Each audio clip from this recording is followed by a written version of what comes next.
What up, YouTube? Knowledge is self-determination.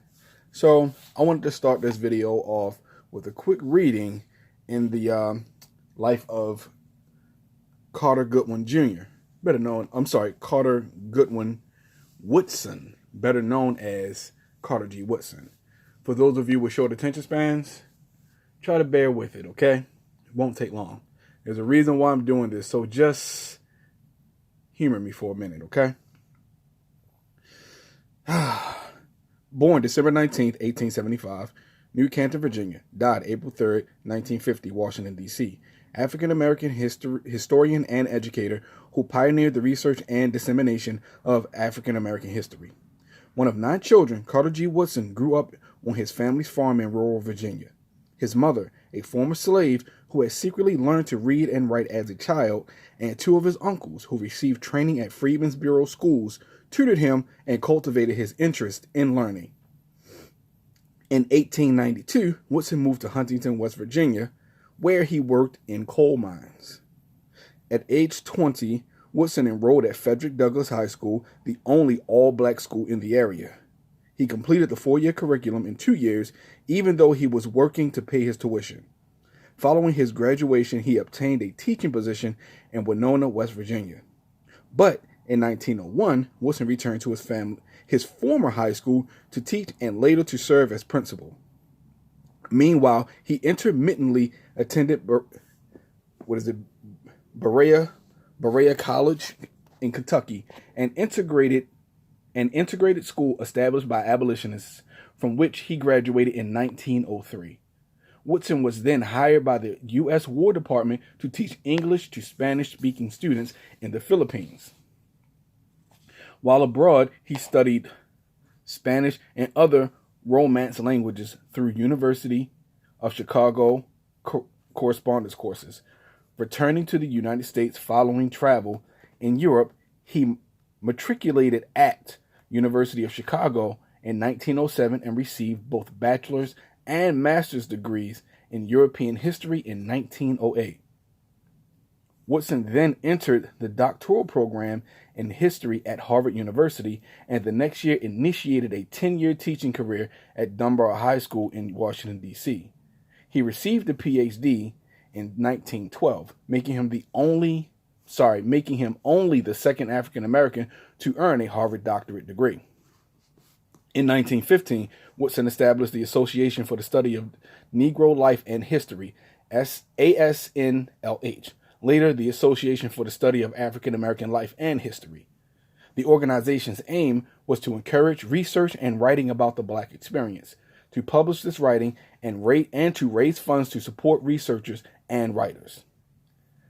As extensions of the ASNLH, Woodson founded the Journal of Negro History in 1916, the Associated Publishers 1921, and the Negro History Bulletin 1937. The Journal of Negro History was for the general reader. The Associated Publishers generated revenue to make possible the publication and circulation of valuable books on colored people, not acceptable to most publishers. The Negro History Bulletin provided elementary and secondary teachers lessons in African American history. Woodson always had difficulty securing funds for the ASNLH. He solicited numerous foundations without much success. Although he could have alleviated the ASNLH's financial problems by affiliating it with a university, he rejected this solution in order to maintain his own independence and control over the organization. Money came from Woodson's own meager teaching salary, the income generated by his numerous publications, and the contributions of the African American community. One of Woodson's enduring achievements in his initiation of Black History Month. In 1926, he launched Negro History Week, a commemoration of Black achievement held the second week of February, which marked the birthdays of Frederick Douglass and Abraham Lincoln. To encourage African Americans to celebrate Negro History Week, Woodson distributed kits containing pictures of and stories about notable African Americans. Negro History Week was changed to Black History Month in the 1960s. Woodson was a prodigious writer, authoring or co-authoring 19 books on various aspects of African American history. He was one of the first scholars to consider slavery from the slave's perspective, to compare slavery in the United States to slavery in Latin America, and to note the African culture influences in New World slave culture. Woodson's mission was to dispel the racist myths about African Americans and their past that the historical writings of white scholars promulgated. He asserted, quote, if a race has no history, if it has no worthwhile traditions, it becomes a negligible factor in the thought of the world, and it stands in danger of being exterminated, end quote. Perhaps more than any other person, Woodson helped African American history develop into a widely recognized and respected academic discipline. He believed that the achievements of the Negro properly set forth, he believed that, quote, the achievement of the Negro properly set forth will crown him as a factor in early human progress and a maker of modern civilization, end quote. So, my whole purpose for reading this insert on Carter G. Woodson in this book here, The Africana, this is the work that W.E.B. Du Bois, or Du Bois, however you want to pronounce it, this was his legacy. This is what he started working on. Of course, he wasn't able to finish it before he passed, so others had to continue to work for him. And if you notice in the background, I have this journey into 365 Days of Black History. There's a reason for all of this, and I'll explain it now. You see, Carter G. Woodson, he created Black History Week, and then it also ultimately became Black History Month. And the reason for that, the reason why he did this, was not for black people to only study their history one day a week. It wasn't just, or rather 1 week out of the year. And it wasn't so that you would only recognize your history just 1 month out of the year. Out of 12 months, out of 365 days, we're only going to study our history for 28 of them. That's absolutely fucking absurd and ridiculous.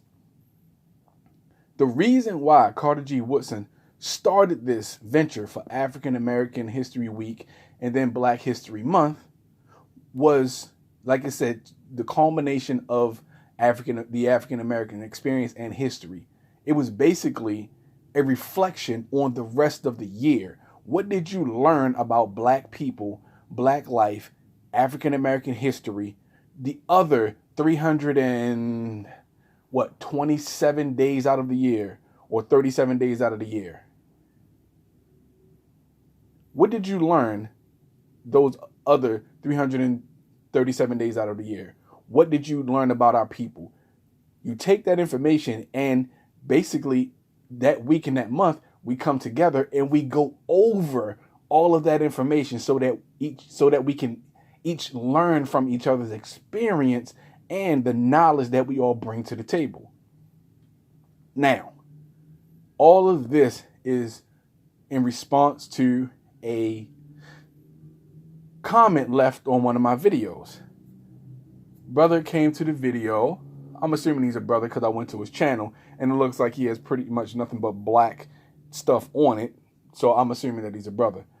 But I'm going to just say this individual came to my comment section in one of my latest videos, and basically he is expressing his discontent with the DOAS, descendants of African American slavery. He's whatever. He's not satisfied with that or whatever, and basically asked me when did I join and all this stuff and blah blah blah. Reading is fundamental, and learning about our history is fundamental. Okay? In short, my reply to him was basically, this is about lineage and recognizing the fact that I am, and that most of us are, descendants of enslaved Africans in the Americas. You understand that? We are the descendants of captured Africans who were then enslaved in the Americas. Right? It's not a fucking Costco membership. This isn't something that I pay my fucking $75 to when I join. You understand? It's not like subscribing to somebody's YouTube channel. You understand? This is lineage. This is what we are born into. Being a descendant of American slavery, being a descendant of, or being an African American descendant of slavery, of American slavery, however you want to coin it, being a foundational Black American, however you want to coin it. These phrases are descriptive. You understand? They describe what we are and what our lineage and our heritage and our connection to this country is. It is a descriptive thing. It's not prescriptive. It's not something that I joined into, you understand, because it was around and I just decided to say, hey, that's like saying, when did you decide to join your family? You know what I'm saying? You didn't have to fill out a fucking membership form, you know what I'm saying, to end up in your mom's womb for 9 months. No, you were born. You were pretty essentially put together there and incubated, and then you came out of that. You didn't have to join up to that to be a part of it. And a lot of our people are confused. And the reason why a lot of our people are confused is because they're listening to fucktards like I'm gonna use Professor Black Truth. Is it Professor Black Truth or is it Jason Black who says this? Square Jaw Carnell and Blubbermouth Moore. People believe that these statements, these descriptive statements on our connection with our ancestors who were captured and enslaved in the American colonies, in America, period. They had people thinking that these are organizations that you join up with. This isn't something that you join. A Chinese person cannot be a foundational Black American. They cannot be an African American descendant of American slavery. They cannot be that. They cannot. You can't join this. You can't be part of this. You cannot be recognized as this if you are not a descendant of captured Africans who were enslaved in America. You cannot be a part of this. This isn't some meetup group that you fucking put your email address into and meet up with these assholes every Wednesday at 9:30.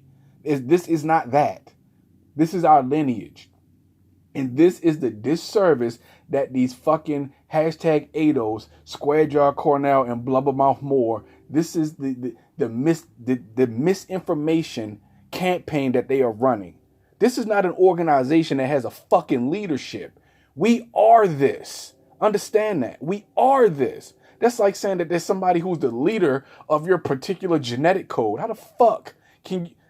That's like saying somebody is the leader of everybody who's O positive. That's imbecilic. Just like being a leader of what you naturally are born as is imbecilic. They are disinforming people, miseducating people. And I would urge all of my brothers and sisters out there in the diaspora, but especially in America, learn your history. Listen to Dr. Yosef Ben Yakinen, Dr. John Henrik Clark. Listen to Kaba Kimane, Booker T. Coleman. Listen to these individuals. You understand? And there's more of them. You'll find as you start searching for them, you'll find other ancestors who were the greatest historians ever. And I quote and I say, look up these individuals because everybody now is pretty much parroting what they said. So why not go to our original teachers? You understand? Why not go to our ancestors and get the information as opposed to who's talking about it now? You understand? Because most of the information that we're talking about, we learned from them. Please do that. Please do that. Again, being a foundational Black American is not an organization you can join. If your ancestors were not captured Africans who were enslaved in America, you can't be a part of this. We're not looking for no fucking membership. We're not looking for no numbers. We're looking for us. Understand that, Black people. The hashtag ADOS quote unquote leaders, they got this shit twisted and they are confusing you. Like Neely Fuller said, if you do not fully understand white supremacy, everything you think you know will only confuse you. And what they're doing is spreading white supremacy and planting the seeds of white supremacy in the minds of unknowing black people.